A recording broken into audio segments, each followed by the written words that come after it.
Mamma mia, salut les amis et bienvenue dans cette nouvelle vidéo de cette formation consacrée à Symfony. Alors dans cette vidéo, je vais vous montrer un meilleur workflow de développement. Ce qu'on va faire, c'est quoi? Je vais supprimer le projet qu'on a actuellement, ne vous inquiétez pas, et on va le recréer dans quelques instants. Donc je me retourne ici dans le dossier parent et je vais supprimer Hello App. Revenons au niveau du site officiel de Symfony. On va cliquer sur Download et on peut voir qu'on peut télécharger ce qu'on appelle le client Symfony. On nous dit qu'il va nous aider à créer de nouveaux projets Symfony. Il nous fournit également un serveur local qui supporte HTTP2. On pourra générer des certificats TLS, donc accéder à notre site en HTTPS. On pourra faire des checks de vulnérabilité de sécurité et plein d'autres Mitsubishi. Il a même une intégration avec Symfony Cloud. Pour cette application Hello Québec, on va la déployer avec Heroku. Actuellement, Symfony Cloud n'est pas officiellement disponible. Je me dis lorsque je vais arriver à la fin de la formation, normalement ceci sera disponible. Donc la deuxième application qu'on va créer, qui sera un clone d'Eventbrite, elle sera déployée avec Symfony Cloud. Ici, on nous montre comment l'installer au niveau de Linux, Mac ou Windows. Normalement, il va détecter votre OS, votre système d'exploitation, et vous proposer le lien approprié. Avant de le télécharger, descendons un tout petit peu. Précédemment, lorsqu'on avait créé notre projet, on avait tapé Composer, Create Project, Symfony/Skeleton et le nom de notre projet. Lorsqu'on va installer le client Symfony, on pourra faire simplement Symfony New, le nom de notre projet, et il va exécuter cette commande. Comme on l'a dit, c'est bon si vous souhaitez créer un microservice, une application de type console ou une API. Mais si vous voulez utiliser l'approche pour concevoir une application web traditionnelle, vous n'aurez qu'à rajouter ce flag, --full. Et là, cette fois-ci, il va remplacer Symfony Skeleton par Symfony Website Skeleton. Avouez que c'est beaucoup plus simple et puis ça va vous permettre d'aller plus rapidement. Installons-le. Moi, je suis sous Mac, je vais copier ceci. Sous Windows, vous pouvez télécharger ce setup et puis l'installer. On va venir au niveau de la console. Je vais coller ce code. Donc, le client a été installé et la version qu'on a, c'est la dernière version, la version 4.2.10. On nous dit qu'on peut rajouter normalement ceci à la configuration de notre shell. Moi, j'utilise ZSH. Donc, si je le souhaite, je vais rajouter ceci au fichier .zshrc. Mais si vous utilisez Bash, vous pouvez rajouter ceci au fichier .bashrc. Si vous souhaitez l'installer globalement, vous pouvez simplement déplacer ceci au niveau de USR local bin Symfony.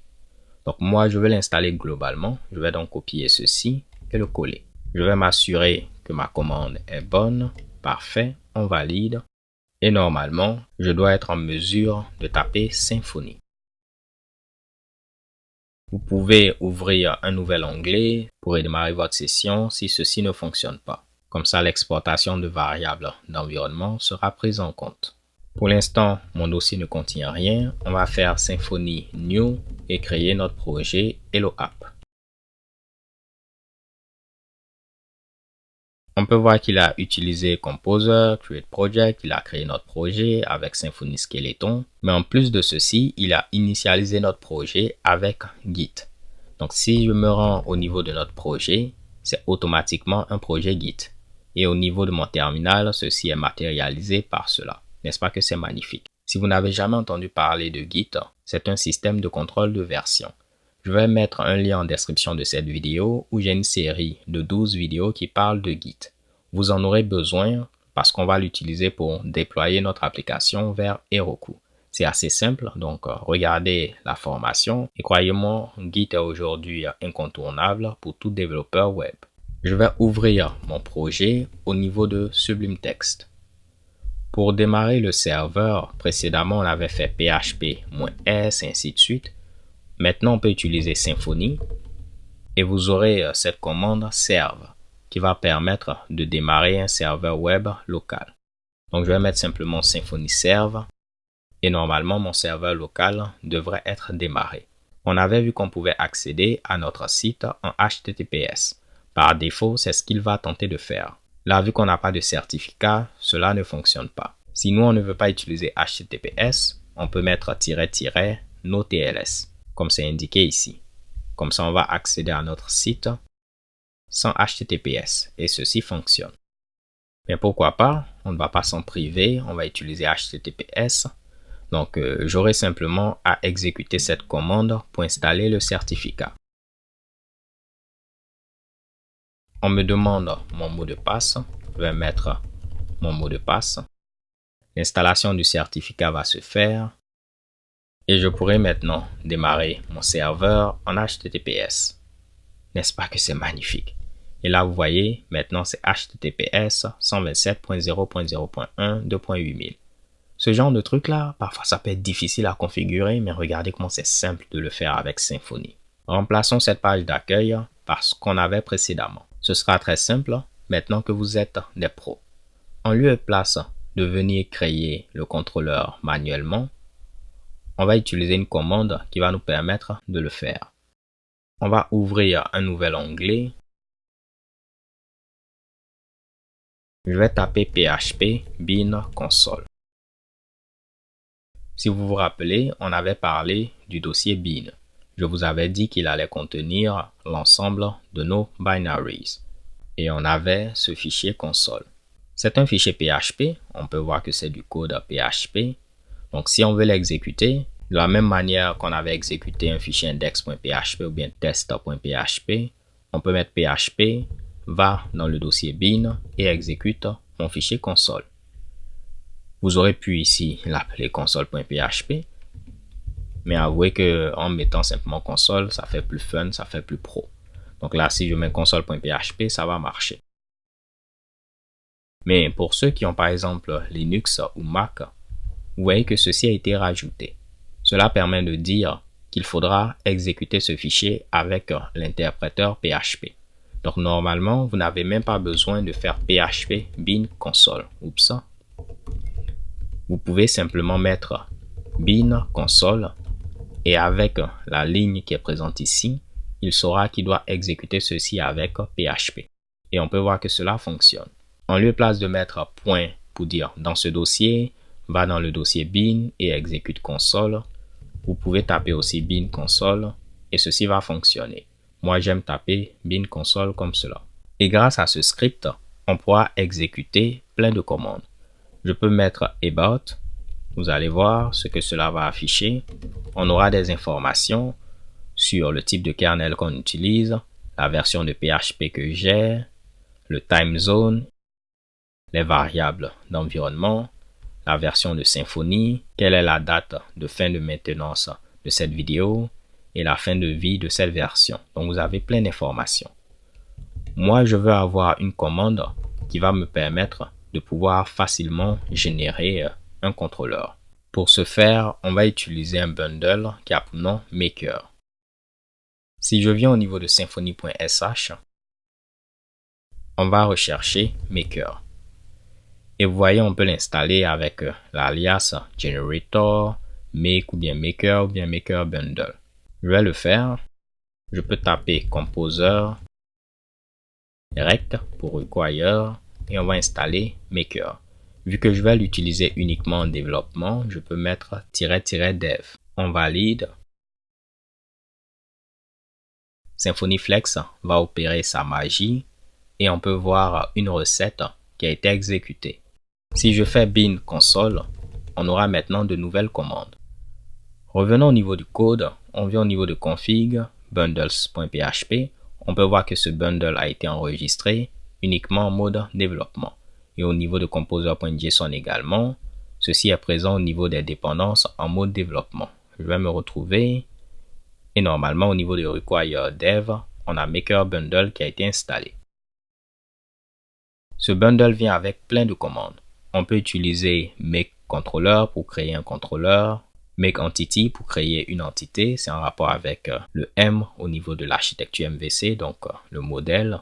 On pourra utiliser make form pour créer des formulaires, make twig extensions pour créer des extensions twig et plein d'autres Mitsubishi. Une petite astuce, vous pouvez faire bin console et filtrer ceci pour afficher uniquement les commandes qui contiennent make. Comme ça, vous aurez toutes les commandes en rapport avec maker. Vous voyez que ce filtre-là, ce n'est pas juste Twig qui l'utilise. Au niveau également de Unix, on a ce système de pipe pour filtrer les différents outputs. Je peux dire tout ce qui contient, par exemple, disons doctrine. Pour l'instant, je n'ai rien qui contient doctrine. On va dire tout ce qui contient, je vais mettre GEN. On n'a rien qui contient GEN. Donc là, on a quoi? Debug, par exemple. Je vais dire tout ce qui contient debug. Et normalement, ceci fonctionne. Donc, je vais mettre bin console et je vais créer un contrôleur qui aura pour nom home controller. Et là, on nous dit qu'on doit installer annotations. Normalement, si on vient au niveau de Symfony SH et on cherche annotations, c'est un alias pour le package Sensio Framework Extra Bundle. Sensio Labs, c'est l'entreprise qui est derrière Symfony. Donc, on va l'installer comme c'est demandé.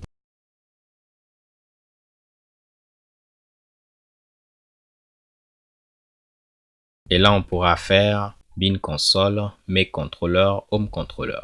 Et on peut voir que notre contrôleur a été créé.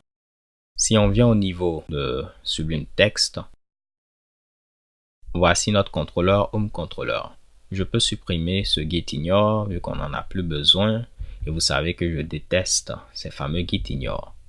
Par défaut, il retourne du JSON avec comme message ceci et comme chemin cela. Donc précédemment, on avait configuré la route au niveau de ce fichier, mais on peut configurer la route également avec les annotations. Je peux dire si on demande la page d'accueil, comme nom, ici on a mis home. Comme je vous l'ai dit, on reviendra sur l'utilité des noms, mais pour ne pas compliquer les choses, vous pouvez même enlever ceci, cela va fonctionner. Donc en grosso modo, cette action sera exécutée si on demande la page d'accueil. Une annotation n'est rien d'autre qu'une classe, donc n'ayez pas peur. Ça s'écrit comme ceci, arrobase suivi de notre annotation.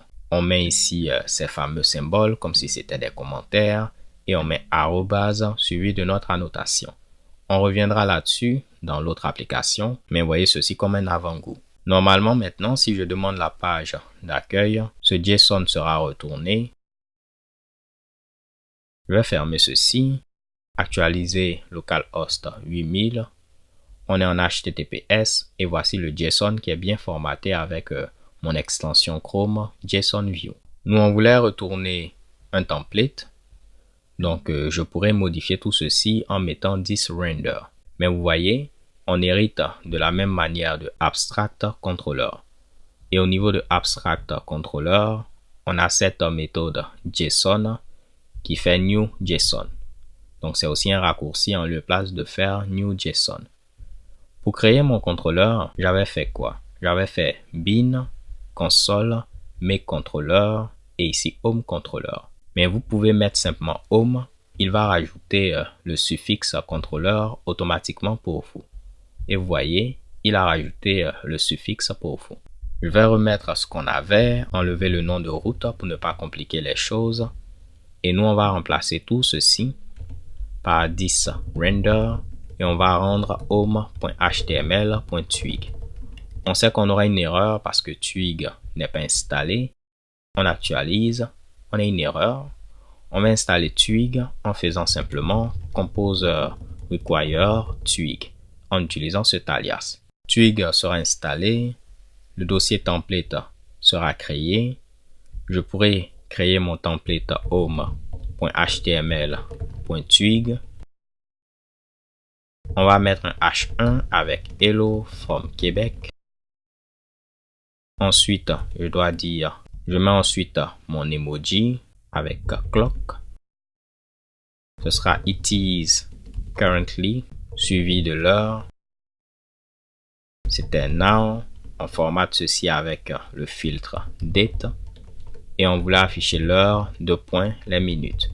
Et AM ou PM. Le time zone, c'était celui de America, Montréal. Et après, on rajoute in Québec. Pour terminer, on avait un HR et le copyright 2018- et je rajoute l'année actuelle. On peut rajouter également le fuseau horaire. Je vais vérifier. C'était normalement ça. On va fermer ceci, on actualise et voici, on a le même résultat que précédemment. Mais vous avez vu comment on allait rapidement. Symfony New, on crée notre projet avec le client Symfony. On installe le Bundle Maker, Bean Console, Make Controller, le nom de notre contrôleur. Et tout le code qu'on avait écrit manuellement est généré pour nous. On rajoute ceci, on crée notre template et tout est bon. Si vous ne voulez pas utiliser le client Symfony, mais vous n'aimez pas taper php-s, localhost 3000 et ainsi de suite, vous pouvez installer un autre bundle qui a pour nom Web Server Bundle. Si je viens au niveau de symfony.sh, je vais chercher Web Server Bundle. On a un alias serveur. Je vais l'installer uniquement en développement. Donc ce sera Composer Require Server-dev. Ce bundle va venir avec des commandes pour démarrer très facilement votre serveur. Il va toujours utiliser derrière le serveur built-in PHP, mais en lieu et place de faire php-s, localhost 3000 -t public qui est long, vous pourrez faire bin console server run. Si on fait bin console, vu qu'on a installé ce bundle, on a ces différentes commandes. On peut prouver qu'il a été également enregistré. Si je viens au niveau de config, bundle, il a été enregistré uniquement en développement.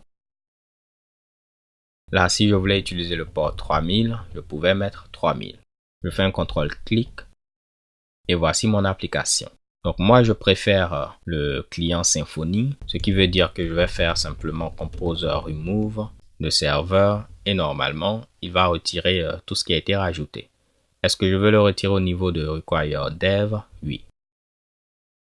Tout va être géré automatiquement. Il a retiré ici, au niveau de Require Dev. Et normalement, si je fais bin console, on n'aura plus de commande avec serveur. Je refais Symfony Serve, localhost 8000 et tout est parfait. On se donne rendez-vous à la vidéo suivante. D'ici là, portez-vous bien, stay tuned and take care. Peace.